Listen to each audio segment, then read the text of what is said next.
Dear distinguished viewers, I hope you are doing well today. I welcome you to today's edition of Eko Learners Support for NECO and WAEC candidates.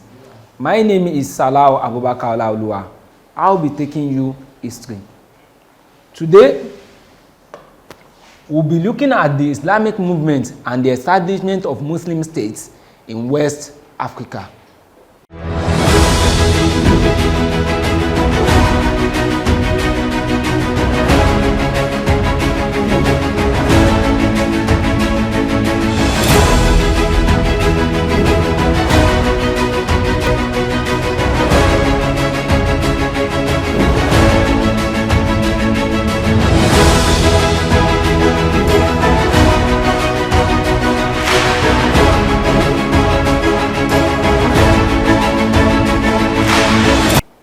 At the end of the lesson, students will be able to 1.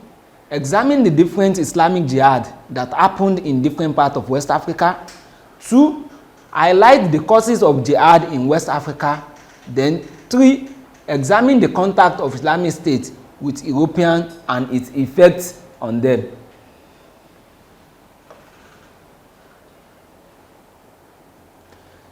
West Africa witnessed a series of jihad through Islamic movements, leading to the establishment of Muslim states in West Africa in the 19th century. The beginning of this Islamic movement was the Jihad of Usman Dan Fodio in Sokoto in 1804, and a lot of several other brothers get inspiration from this Jihad of Usman Dan Fodio and also execute something similar and related to that in their own respective domain within the territory of West Africa. Now, we'll look at what are the causes of this jihad, because this jihad happened simultaneously around the same time and the same era in West Africa. So it is important to look at what actually engineered the jihad. The first one is the method and system of practicing Islam within the society then that has been adulterated. The second one is the prevailing social ill such as drunkenness, fornication and gambling, which can also be related to the first point. Also the non-adherence to Islamic law, Sharia, by the rulers of several empires in West Africa. The method of preaching Islam, which has been adulterated by even the Islamic scholars, by some Islamic scholars during that period, and also racial discrimination among the people. We can look at the one that is happening in the Hausa land and some other places.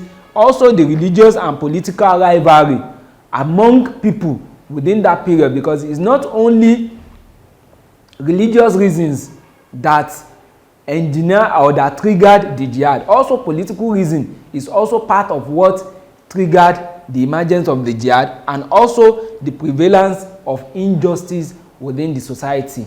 Those are the reasons that caused the jihad in West African states. Now the first of the jihad we'll be examining is the jihad of Sekou Ahmed in Masina. This led to the establishment of Masina Empire. He was born in 1775 and died in 1845 in current-day Mali, and was one of Usman Dan Fodio's followers. His jihad happened between 1810 and 1818, which led to the creation of Masina Empire, which covers the inner Niger Delta region at the Sahel parts, extending to Port Jene and Timbuktu. Then Sekou Ahmed founded a capital for his new empire in 1819 called Amdulai, and set himself up as an independent ruler of the empire. Now we'll look at the impact of Sekou Ahmed and the creation of his Masina Empire in his region. The first one is establishment of a theocratic state, which is a state that is being ruled by scholars, and also the creation of Grand Council of 40 scholars and Privy Council of 3.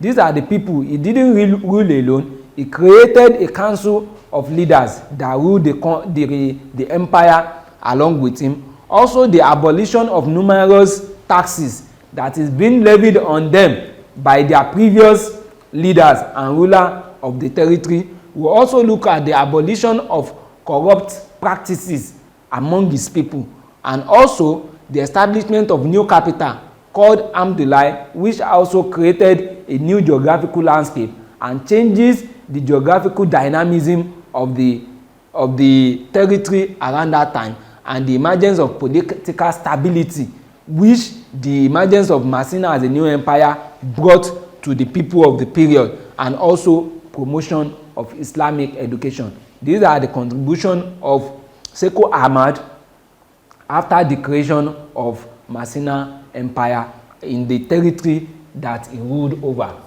Also, we'll be looking at the Jihad of Alhaji Omar Tad and the Tukolo Empire. Alhaji Omar Tad was born in Futatoro in 1794, which is in present-day Senegal, and is one of the many Islamic sects that is still very popular in Senegal till this present moment. They are the sect that has and keep this dreadlock among the Islamic states in Senegal. He died in 1864. He visited El Kanemi in Borno and was Muhammad Bello in Sokoto for many years, which is one of the descendants of Usman Dan Fodio. He belonged to the Tijaniya Brotherhood, which is a Sufi Islamic movement around that period, and emphasized on spiritual fulfillment through intellectual activity.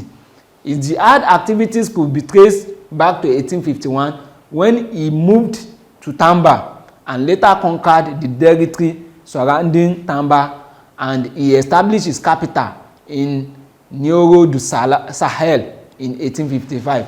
And after he conquered Bambouk, his Tukolo Empire encompasses the current-day Senegal, Mauritania, Guinea, and the present-day Mali. That's how big and expansive his territory is.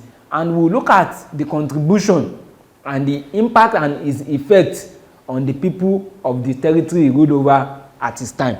The first one is the establishment of a theocratic empire, formation of the Tijaniya Brotherhood, introduction of Islamic culture and education, and expansion of Tukolo Empire. These are the contribution and effect of Alhaji Umar Tad to the people and the land of West Africa during the creation of his Tukolo Empire.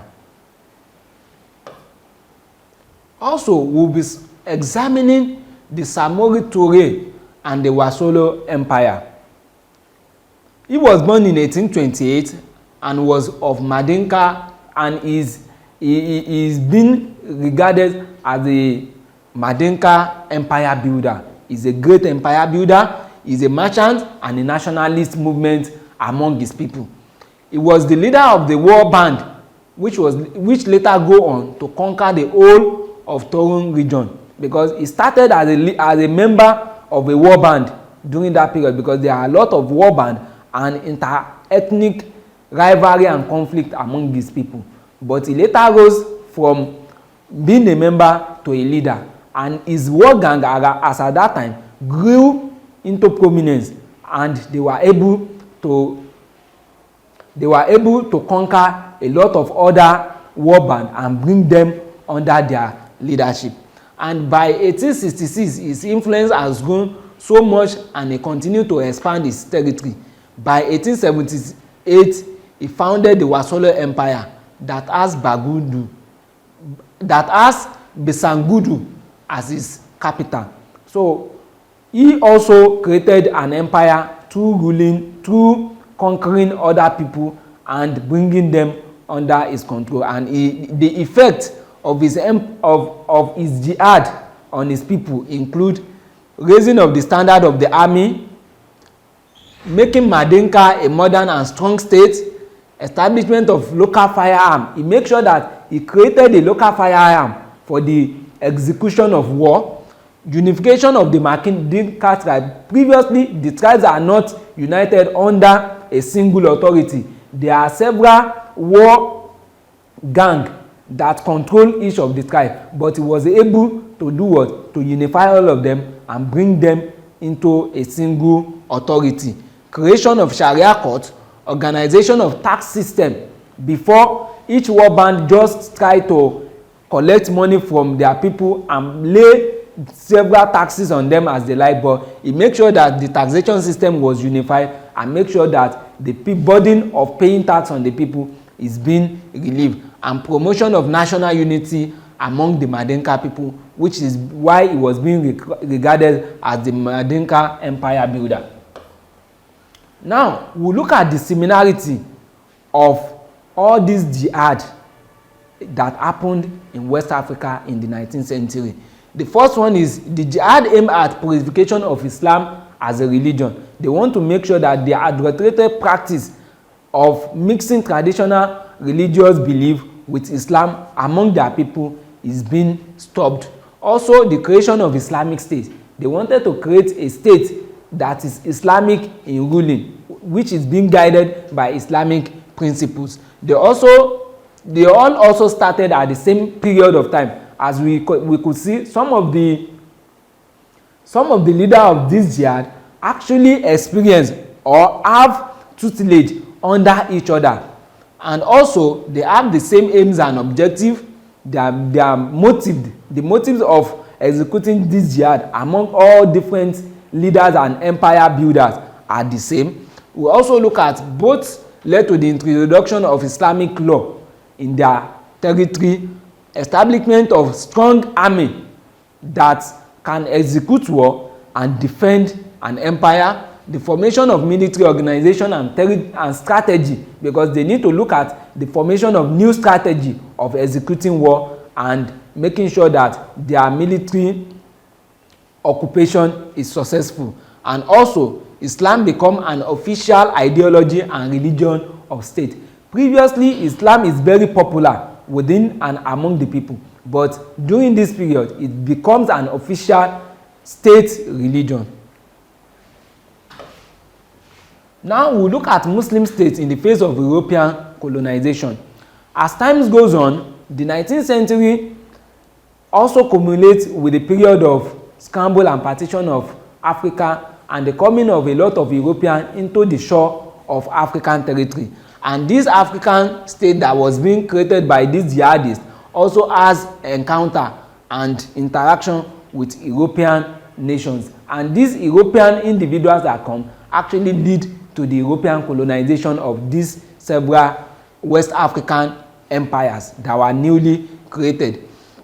Some of the Europeans that they actually had encounter with include Clipperton, Deman, and Coude. And this actually led to the formation of some French, German, and British interaction. Now we look at the impact and effects of their contact and interaction with Europeans, which later lead to the European colonization of all their empires. The first one is introduction of Western culture and European language. The introduction of Western culture and European language is the first impact, because this is what helped in driving colonization, in achieving colonization among the people. Also, the establishment of colonial rule. Their contact actually eventually led to their conquering and establishment of colonial rule in West Africa.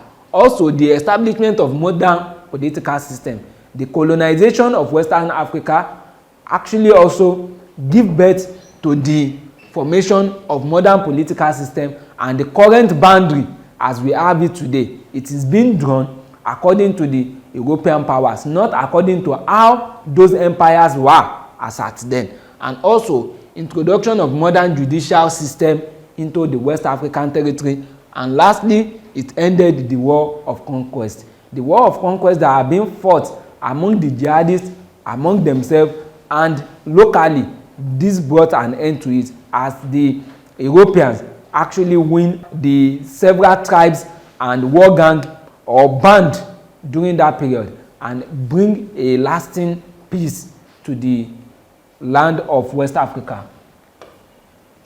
Now we'll be looking at the practice question. The practice question says, mention the Islamic empires in West Africa in the 19th century and their founders.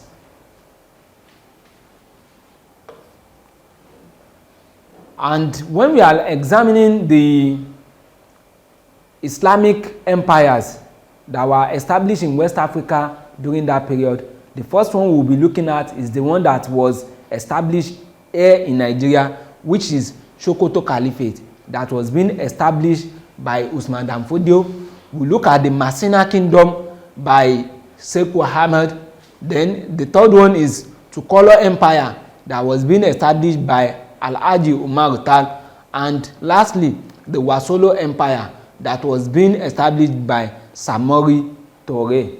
That is the end of today's class.